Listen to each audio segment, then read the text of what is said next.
Last time, the sun rewrote human skin, but we ended with a story the history books barely mention: periods, pregnancy, childbirth, in a world with no medicine, no painkillers, and no privacy. History spent thousands of years writing about kings, roads, and wars. On this, silence. That silence ends today. It's winter. The river is frozen. A woman wakes before everyone else.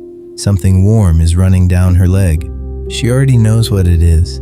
She also knows she'll spend the next 5 days trying to hide it from 20 other people in the same cave. There are no pads, no tampons, no underwear, no privacy. So what does she do? To find out, we're using a tool history books usually ignore: the evidence scale.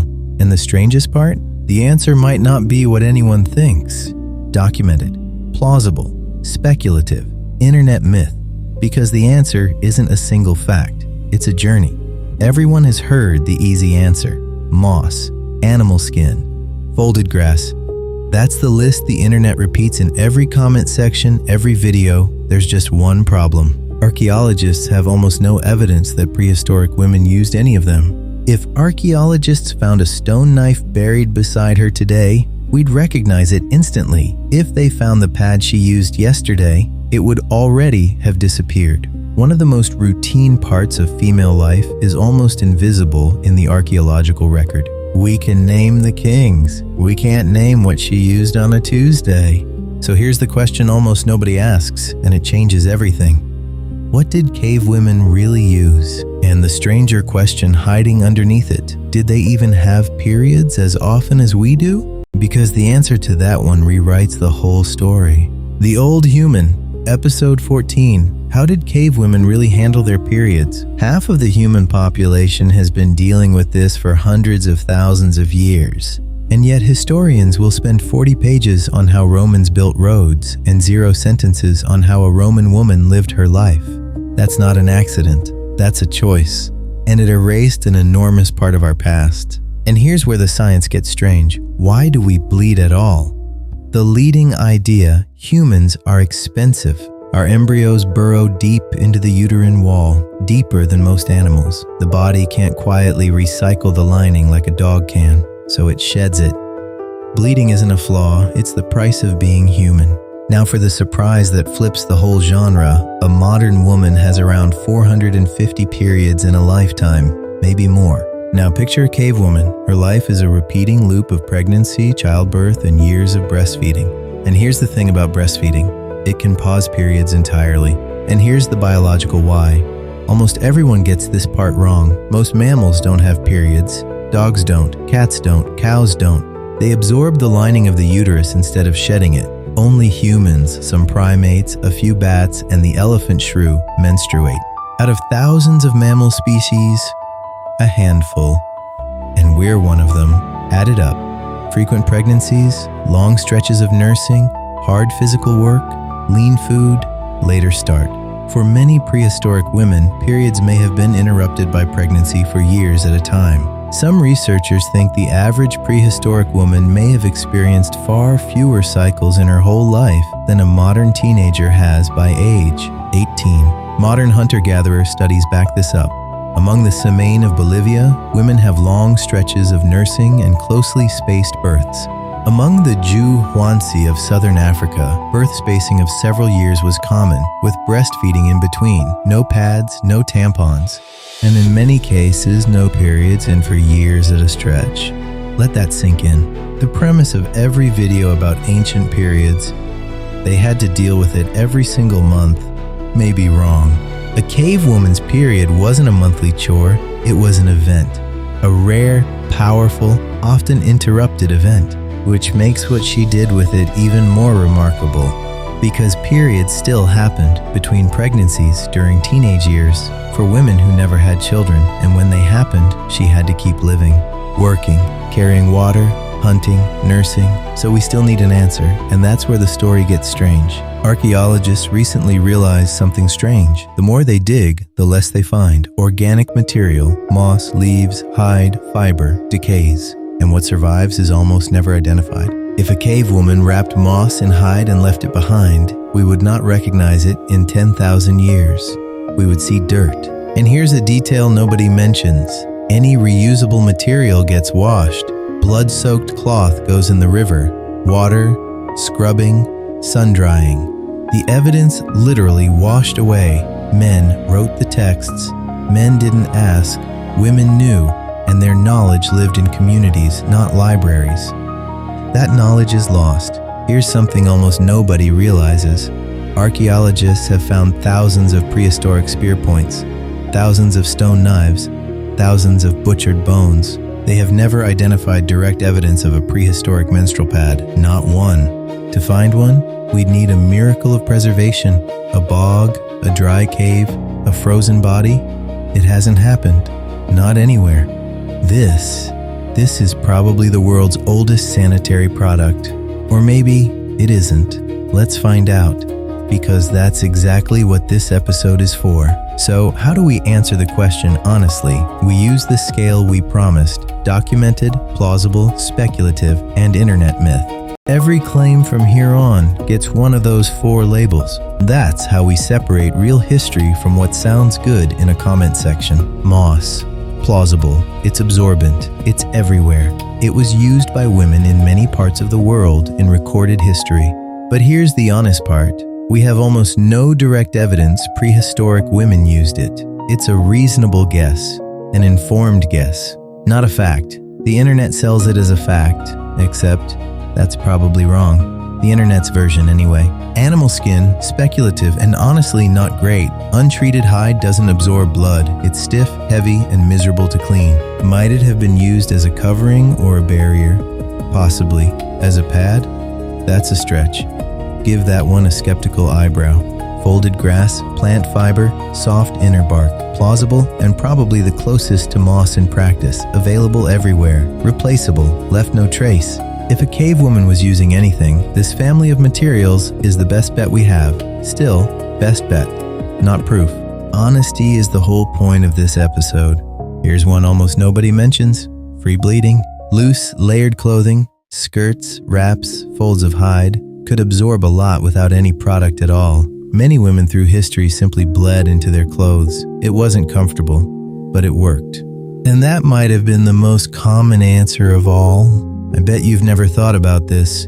Even if she had the perfect prehistoric pad, how on earth did she keep it attached? No elastic, no underwear as we know it, no adhesive. A pad without a way to hold it is just a damp leaf. So women use belts, loincloths, folds of clothing, wraps around the hips. Let that rewire your brain. The invention that changed period management wasn't a better absorbent material. It was better underwear. Once you can hold something in place, everything changes. And that happened much later than most people think. The first underwear was simple: loincloths, wraps, linen strips. Romans wore the subligulum, a basic undergarment. Medieval men wore brays, a kind of early trousers. Fitted women's underwear didn't really exist until the Renaissance, and elastic didn't arrive until the 20th century. For most of history, women's underlayers were loose skirts and shifts. Free bleeding wasn't a choice, it was physics. And the actual burden wasn't absorption. It was everything around it: getting water, washing blood out of cloth, drying it, hiding the stains, managing the smell, working while bleeding, finding privacy in a camp of 40 people, traveling while bleeding. Periods weren't just physical, they were logistical every single time. Now imagine doing all of that in winter. Frozen rivers, no hot water, cloth that takes days to dry in the cold. In an Ice Age camp, managing a period meant managing ice, fire, and wet cloth. Nobody writes about that because it was women's work, and women's work wasn't history. So what was a period day actually like? She wakes before dawn, she checks her clothing, she hides the stain before anyone sees. Then she works. Water, firewood, roots, the fire, bleeding the whole time. At midday, a quiet spot, a cloth, a stream, a quick wash. She does this for 5 days, and nobody ever writes it down. And sometimes heavy bleeding wasn't a period at all. Without modern medicine, a woman couldn't tell the difference between menstruation, a miscarriage, or an infection.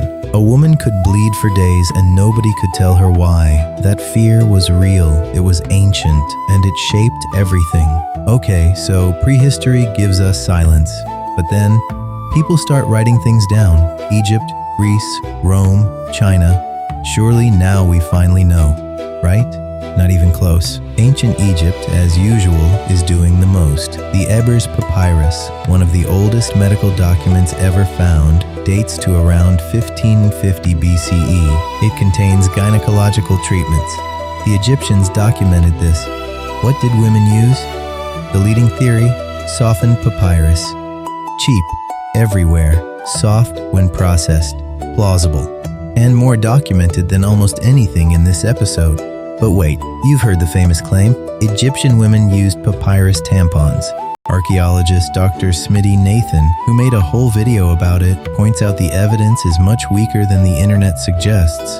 This is the history of menstruation that most history books never tell.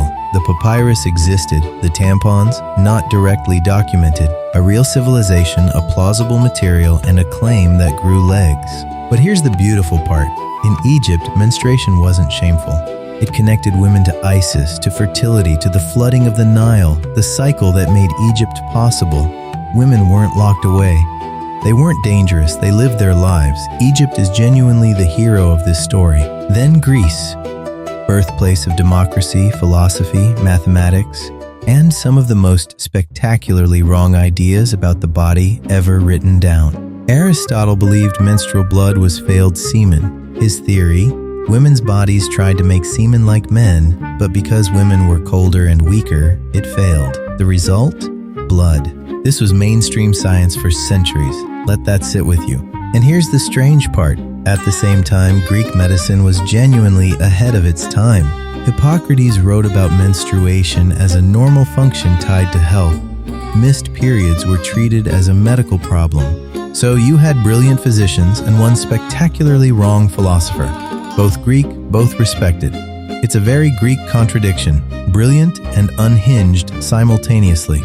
Meanwhile, actual Greek women were using wool, soft, absorbent, everywhere in a sheep farming civilization. Historians believe they made small wool pads or plugs, essentially the earliest tampons. Greek medical texts reference lint and wool used this way. While philosophers argued about failed semen, women were quietly using the best material on the peninsula, now Rome, and Pliny the Elder, the ancient world's most confident man at a dinner party. According to Pliny, menstrual blood could kill crops, blunt swords, turn wine to vinegar, kill bees, make dogs go mad, rust iron, blacken bronze, and, I'm not making this up, repel whirlwinds. The last one is almost impressive. Roman women almost certainly used soft cloth, wool, or sea sponges. The Mediterranean was full of them, absorbent, reusable, washable. There's even a famous debate among historians about a Roman poet who mentioned a slave woman and a sponge. Historians love arguing about it, which means it's absolutely real. And it's one of the only direct glimpses we have of an ordinary woman managing her period in the ancient world. But Rome also shows us something that runs through every civilization: class. Wealthy women had fine linen, soft wool, and household slaves to wash and prepare materials. Poor women, most women, had rough cloth and rags. Whatever was available, rich or poor though, the biology was identical. The shame was the same, only the fabric differed. So a sea sponge, used like that, by actual people. And we're only halfway through the strangest things history kept. Now India, the laws of Manu, an ancient legal text, warned that a man who has sex with a menstruating woman loses his wisdom, energy, strength, sight, and long life. Solid deterrent. Hindu tradition also restricted menstruating women from cooking, entering temples, or touching men. It's a pattern we're about to see everywhere, with wildly different framings. In ancient Jewish law, Leviticus, a menstruating woman was ritually impure. Niddah. She couldn't be touched. She couldn't touch certain objects. She purified herself in a mikveh bath before resuming normal life. These weren't hygiene rules. They were ritual rules, and they controlled women's bodies for millennia. while giving her a guaranteed protected pause.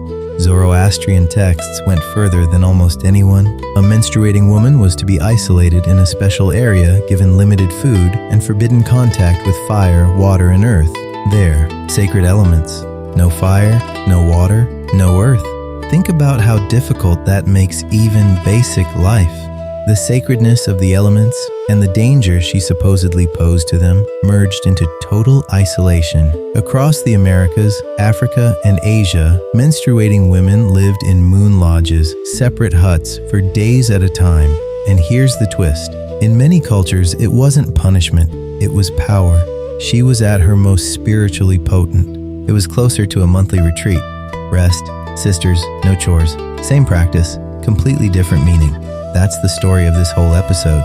In many indigenous North American traditions, the Moon Lodge woman had her own customs, specific foods, specific herbs, specific rituals. Far from being a passive victim, she was considered powerful, dangerous to the unprepared, sacred to her community.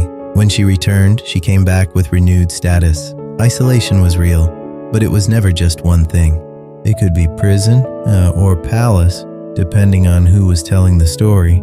But even with all this, the lodges, the spiritual power, the rituals, one massive material problem remained unsolved for thousands of years. And it wasn't the blood. Medieval Europe? For most peasant women, free bleeding was the reality. Thick wool skirts, layered undergarments, dark fabric, absorbed and concealed the flow. Women did physical labor constantly. Stopping for a period would have been an unaffordable luxury, so they just kept working through everything. And here's the medieval plot twist. Galenic medicine said periods were the body purging excess blood, a natural cleansing. Stopping them was seen as dangerous, so medieval physicians actually encouraged menstruation. There was an entire class of herbs, amenagogues, to bring on a late period. Parsley, pennyroyal, artemisia, tansy. The medieval world wasn't clueless, it had real pharmacology. But some of those herbs were dangerously strong. Pennyroyal in particular is toxic. In high doses, it can kill. And here's the uncomfortable truth hiding in plain sight. A herb that brings on a late period can also end a pregnancy. The line between period regulation, contraception, and abortion was one plant wide. Women knew it, women used it, and history mostly recorded the shame, not the science. Then China. And this is where the story flips. Unlike Greece and Rome, traditional Chinese medicine didn't treat women as broken men. The female body was a complete system. The timing, color, and consistency of menstrual blood were diagnostic tools. Han Dynasty texts from around 200 BCE discuss menstrual irregularity in detail, imbalances of QI, blood stagnation, cold in the uterus. Practically, Chinese women used cloth pads, silk for the wealthy, cotton for everyone else, held by woven belts tied at the waist. A design not unlike a modern, reusable pad holder, and class mattered here too. Silk was a luxury, cotton was the common cloth, but even the poorest woman had a system: cloth, belt, wash, repeat. And here's the true wow. Tang Dynasty evidence, around 600 to 900 CE, shows undergarments with integrated fabric pouches for holding absorbent material. Functionally, these are the ancestors of modern reusable pads over 1,000 years ago, built into the clothes. China figured this out while Europe was arguing about whirlwinds. China also had a deep tradition of herbal regulation, formulas designed to ease cramping and manage flow, refined over centuries. Some are still used in traditional Chinese medicine today. Not folklore, documented, refined. While Greek men theorized, Chinese medicine practiced. Trimmed Japan. Aztecs merged, one bead each, then out. The rest of the world? Same patterns, different materials. Japanese women used cloth, washed privately, and left almost no record. The silence is an absence, it's women not being asked. Aztec women used maguey fiber, the same plant that gives us agave. Food, fiber, medicine, and period management. One plant, 5 jobs. Every continent, the same answer, whatever the land provides. And then the record breaks. Colonization destroyed so much of the written and oral history of the Americas. What the Maya, the Inca, and hundreds of nations knew. Fragments. It's a reminder that the history we have isn't the history that happened. It's the history that survived. Big difference. So when did modern pads arrive? Brace yourself. For more than 99.9% of human existence, there were no disposable pads, none. Every woman on Earth solved this problem herself, with whatever she had. The first commercial disposable pads appeared around 1888. Lister's towels. Johnson & Johnson. They failed. Victorian women were too embarrassed to buy them from a male pharmacist. It wasn't until 1921 that Kotex reframed menstrual products as a hygiene necessity instead of an embarrassing secret. Mass adoption began, and suddenly, 100 years of product history made everyone forget the 10,000 years before it. Moss, wool, sponges, silk, rags, layered skirts, moon lodges, free bleeding, all of it replaced in one generation. The modern pad is barely 100 years old, a blink in human history. And here's the modern irony. The 20th century built an entire industry on period shame. Advertisements whispered, products came in plain brown wrappers. The word sanitary did a lot of heavy lifting. Half of humanity's most universal experience sold like a secret. Ancient Egypt thought periods connected you to the Nile. The 20th century thought they were an embarrassment. Progress isn't always progress. And here's where the story stops being ancient. Today, millions of women can't afford pads or tampons. Period poverty, missing school, missing work, making do with rags, exactly like their ancestors. The material world changed, the logistics didn't. Some things about being a woman in a bleeding body are eternal.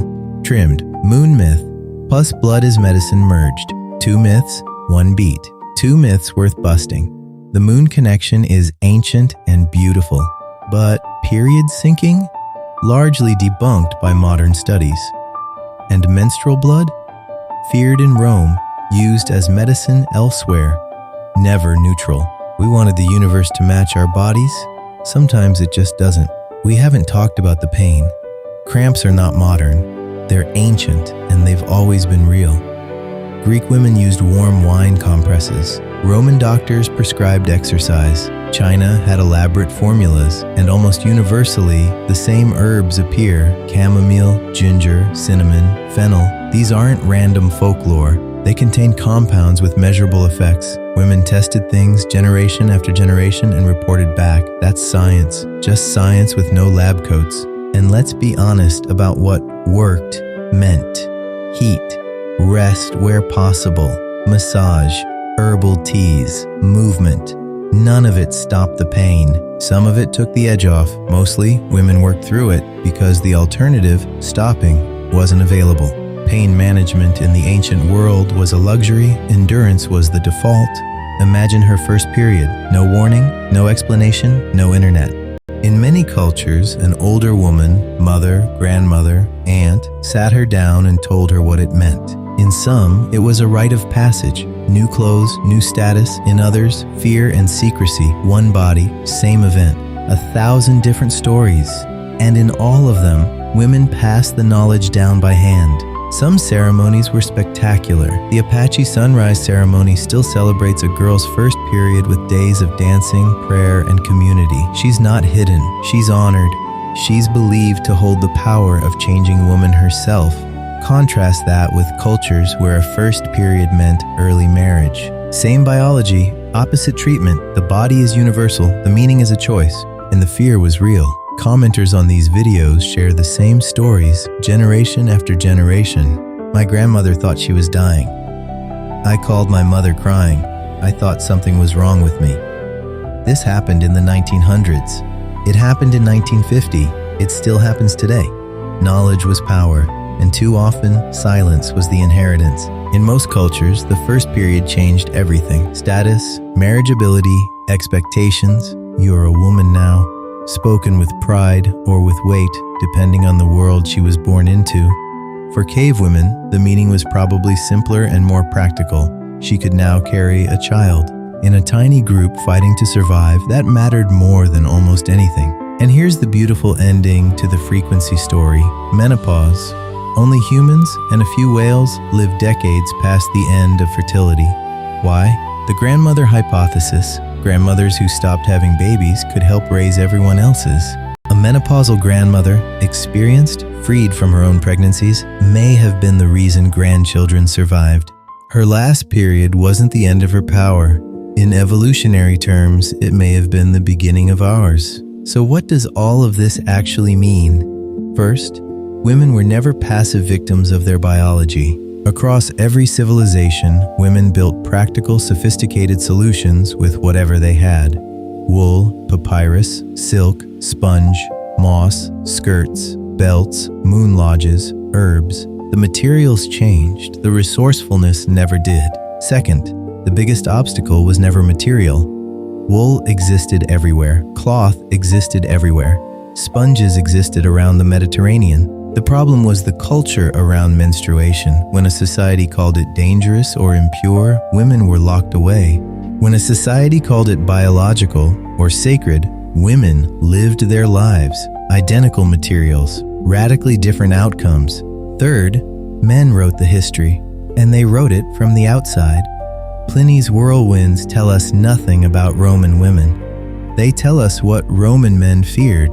The real knowledge, the practical, embodied, generational knowledge, lived in communities of women. And it was almost never written down. We have museums of weapons. We have 0 museums of period management. That's not a small gap. That's half of humanity missing from the record. When this question first appeared online, millions of people realized they'd lived their entire lives without ever asking it. I've literally never wondered this before.